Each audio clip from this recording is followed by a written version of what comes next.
I thought I might just talk just a little bit. We're tired, but a few things came forward. I think that words can get really tricky. They have lots of connotations, and the mind does all kinds of things with words. We all have different backgrounds. We all have different life experience. We all have different, uh, oh, ways of looking at things. Um, One thing I like to go into just a little bit briefly is that I've always kind of enjoyed teachers who just have a microphone, glass of water, and some flowers. Obviously, we worship flowers here. Flowers is doesn't get better. Not really. Um, there is some spiritual iconography in the room. And I just, if it doesn't resonate with you, look at the flowers. You know what I'm saying? Some things are offensive to some people that are absolutely evoking true nature in other people, and it's just what it is.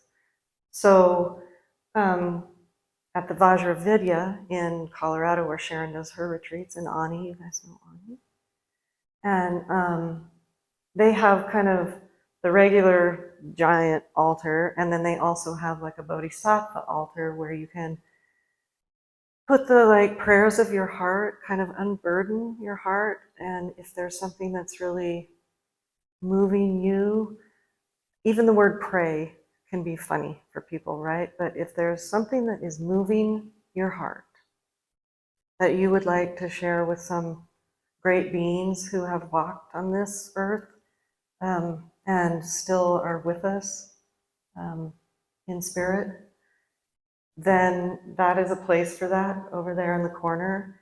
I'm sorry that everybody's spiritual guide can't be represented, but you could always just write it down on a piece of. I thought of a couple. I was like, oh, where's Thich Nhat Hanh? Where's the man? Where's the man that we call Chief Joseph? Where's the? I would love to add 50, 500 more bodhisattvas to the altar over there, but anyway, like I said, if the mind is conjuring up some kind of reaction, rebellion, something towards anything that's of a symbolic manner, symbolic format, flowers. I suggest flowers.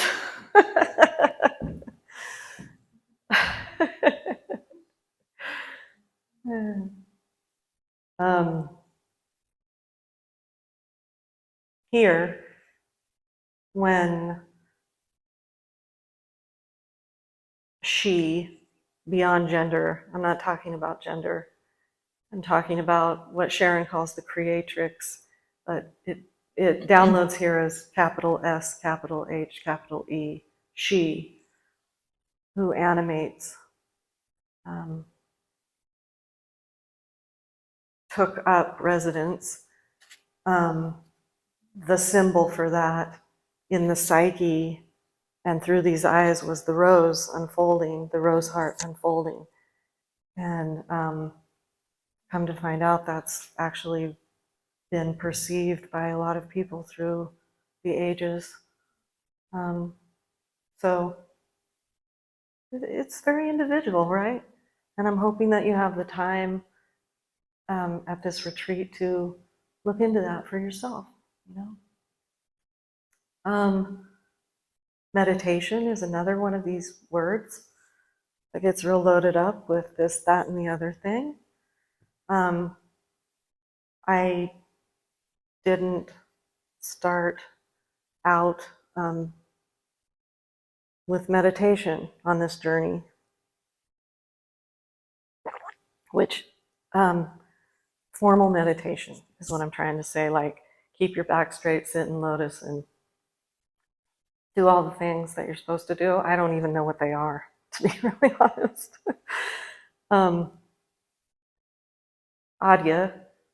Adya's three main pointers are be still, question every thought, and contemplate the source of reality.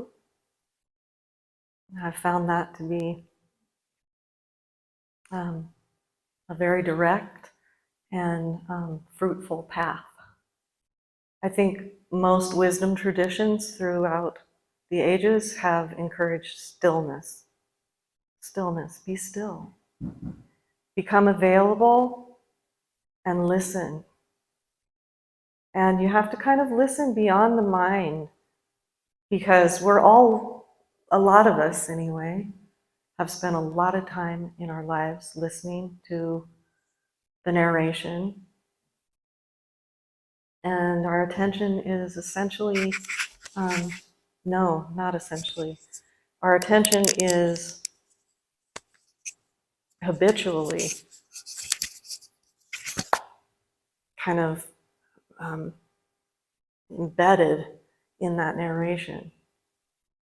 So this is just a time to wonder.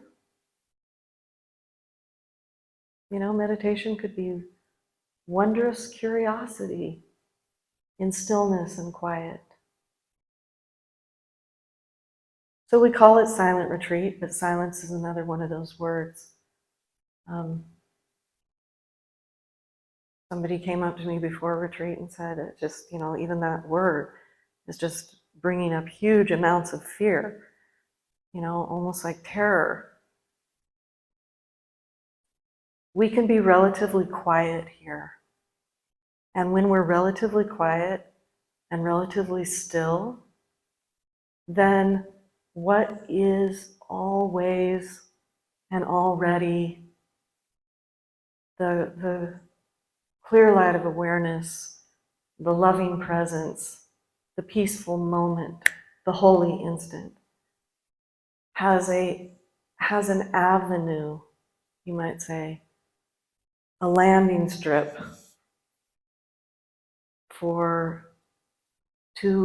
it evokes realization of one's essential, fundamental, true nature, which is always, it's nothing we achieve or gain, or we're not rewarded because we were very good meditators or anything like that. It's like water is wet. The two are never, ever separate. They're inseparable. We can't be separate from our true nature. But whether it's consciously available and the context of all that is, well, that's unfolding. That's unfolding for all of us, so that we will be more and more and more able, more and more capacity to live our lives through action, through movement, embodiment, they call it, from and as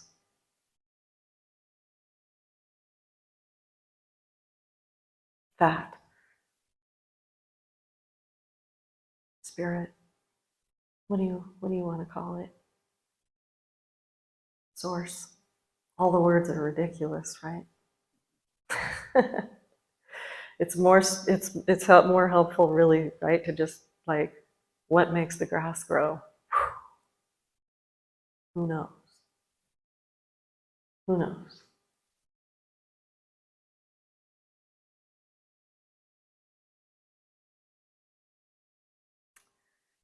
So there isn't a lot of instruction about meditation.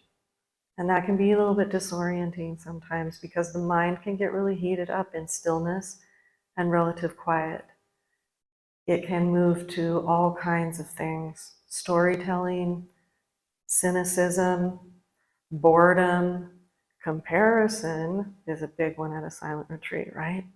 Or any place that we're coming together with other people and we can't express our fears, I guess, maybe you might say, our trepidations are like, oh,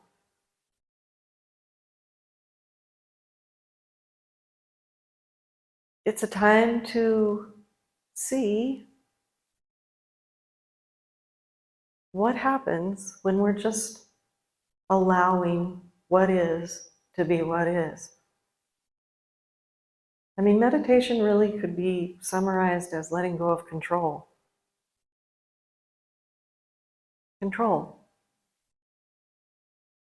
So if it starts getting like just fixated, that can happen at retreat too. A fixation on something.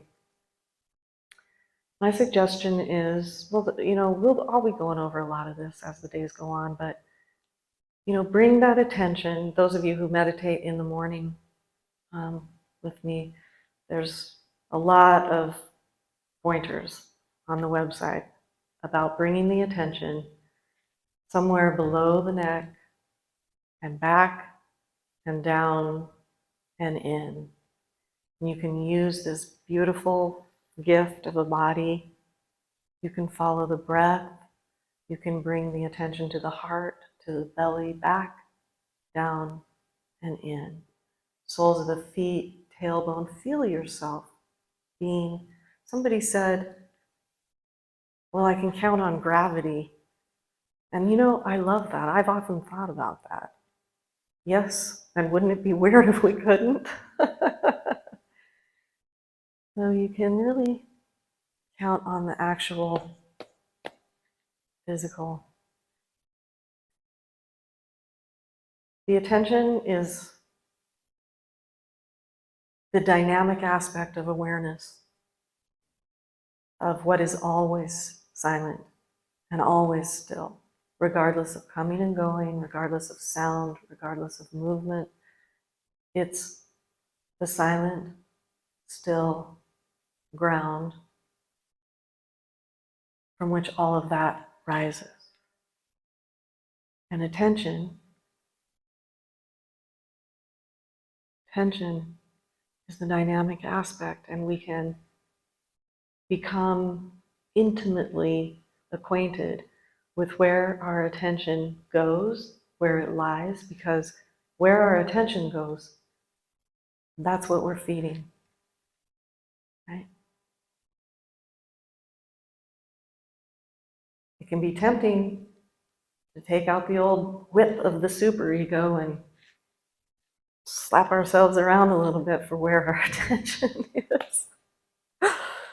Oh, it's just such a tricky little creature.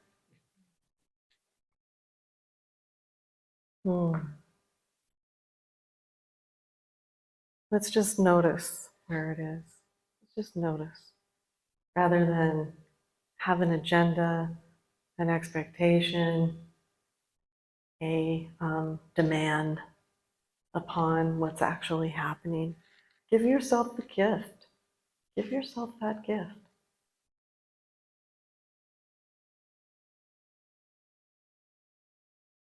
So I'm not gonna talk much longer because I think everyone's really tired, but there's something that I've encouraged on the opening night before, and then I think I forget to some of the time. And then somebody will say, oh, it's really great when you do that. I'm like, oh, okay, yeah.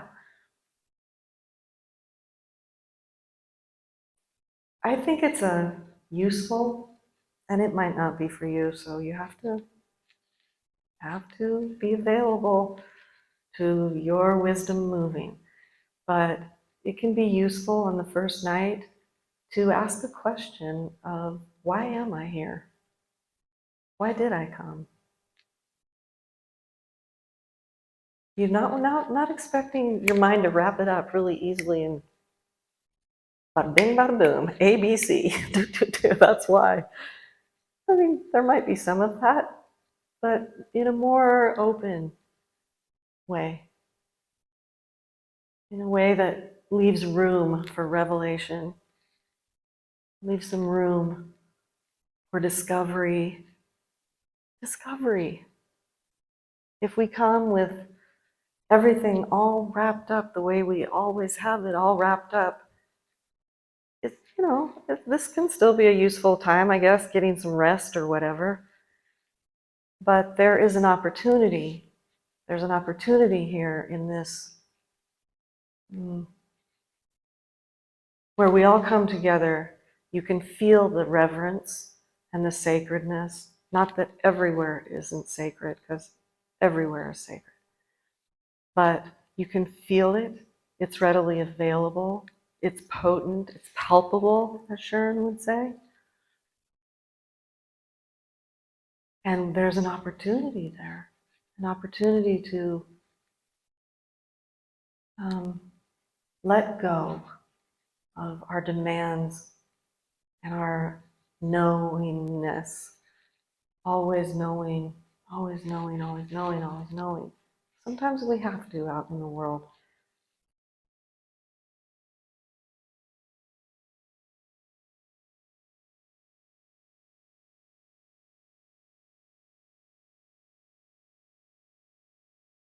We can get into the, okay, now I'm going to do this, and I'm going to do this, and I'm going to do this.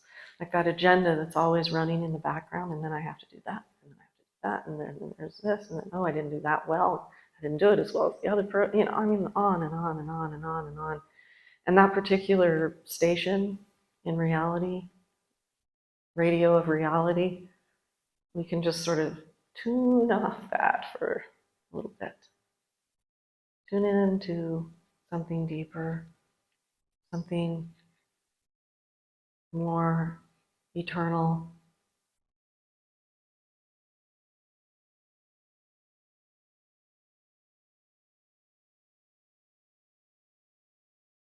And if you get into some kind of,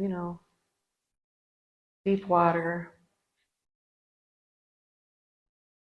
we're here for you. We're here.